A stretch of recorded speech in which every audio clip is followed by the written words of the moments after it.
संसद की लोक लेखा समिति यानी कि पीएसी सेबी की प्रमुख माधवीपुरी बुच के खिलाफ आरोपों की समीक्षा करेगी और इस सिलसिले में पीएसी माधवीपुरी को तलब भी कर सकती है। इस बीच कांग्रेस ने माधवीपुरी के खिलाफ यहां पर तमाम गंभीर आरोप भी लगाए हैं।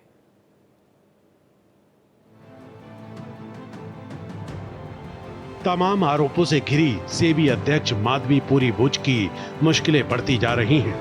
अब संसद की लोक लेखा समिति यानी पीएसी भी सेबी के प्रदर्शन की समीक्षा करने जा रही है। इस सिलसिले में पीएसी इस महीने के अंत तक माधवीपुरी बुच को तलब भी कर सकती है। दूसरी तरफ कांग्रेस माधवीपुरी बुच के खिलाफ रोज नए घोटालों का खुलासा कर रही है। ताजा मामले में कांग्रेस के पवन खेड़ा सेबी अध्यक्ष पर ऐसी कंपनी से किराया वसूलने का आरोप लगा रहे हैं जिसके मामलों की जांच भी सेबी ही कर रही है। इस सब को कहां डिक्लेयर किया, किस किस को आपने बताया, किस किस संस्था के सामने आपने ये बताया, और क्या ये उचित है कि आप होल टाइम मेंबर बनती हैं तो आईसीआईसीआई के शेयर्स से लेकर अपनी प्रॉपर्टी भी ऐसी कंपनी के एक अधिकारी को आपने किराए पे दी जिस कंपनी के आप केसेस निपटाएंगी सेबी में, या सेबी के केसेस निपटाएगी। Is it legal, is it proper, is it ethical?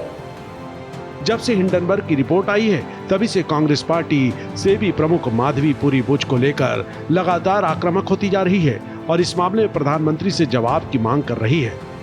प्रधानमंत्री जी कृपया करके सामने आइए और इस देश को बताइए कि हां, मैंने ऐसी अंडरस्टैंडिंग की थी सेबी प्रमुख के साथ, उनको सेबी प्रमुख बनाने से पहले, कि उनके व्यावसायिक संबंध, उनके और उनके परिवार के जितने भी व्यावसायिक संबंध हैं, जिस भी कंपनी से हैं, उसमें वो हस्तक्षेप सरकार नहीं करेगी, वित्त मंत्रालय नहीं करेगा, सेबी नहीं करेगा। कभी सुना है आपने?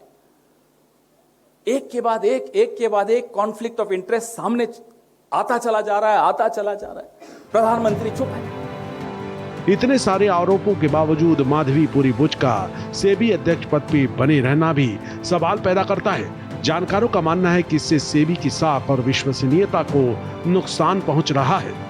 राजनीतिक पार्टियां इन्वॉल्व हो गई हैं, पीएसी कोई छोटी मोटी कमेटी तो है नहीं।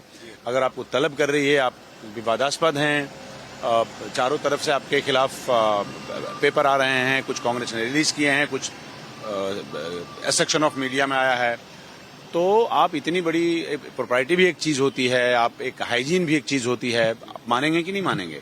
तो उस सूरत में मतलब ऐसी क्या है, आप अगर सेबी का बॉस कोई और हो जाएगा तो क्या इस देश में स्टॉक मार्केट नहीं चलेगा, रेगुलेटरी बॉडी नहीं काम करेगी?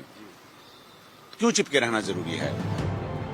पीएसी की पहली बैठक 29 अगस्त को हुई थी जिसमें 161 विषयों को जांच और समीक्षा के लिए चुना गया था। पीएसी के चेयरमैन का पद विपक्ष को दिया जाता है और कांग्रेस के ही केसी वेणुगोपाल पीएसी के अध्यक्ष हैं। दूसरी तरफ कांग्रेस का ये भी कहना कि जल्द ही वह एक प्रेस कॉन्फ्रेंस करके कुछ और गंभीर घोटालों का खुलासा करने वाली है। हिंडनबर्ग के आरोपों के बाद सेबी चीफ माधवीपुरी बुच चर्चा के केंद्र में बनी हुई हैं। इन पर एक के बाद एक आरोप लग रहे हैं, लेकिन सेबी ने सभी को निराधार बताया है। इन आरोपों के चलते सेबी चीफ को समन भेज सकती है लोक लेखा समिति। कैमरामैन रमेश राय के साथ मृगांक प्रभाकर, भारत एक्सप्रेस।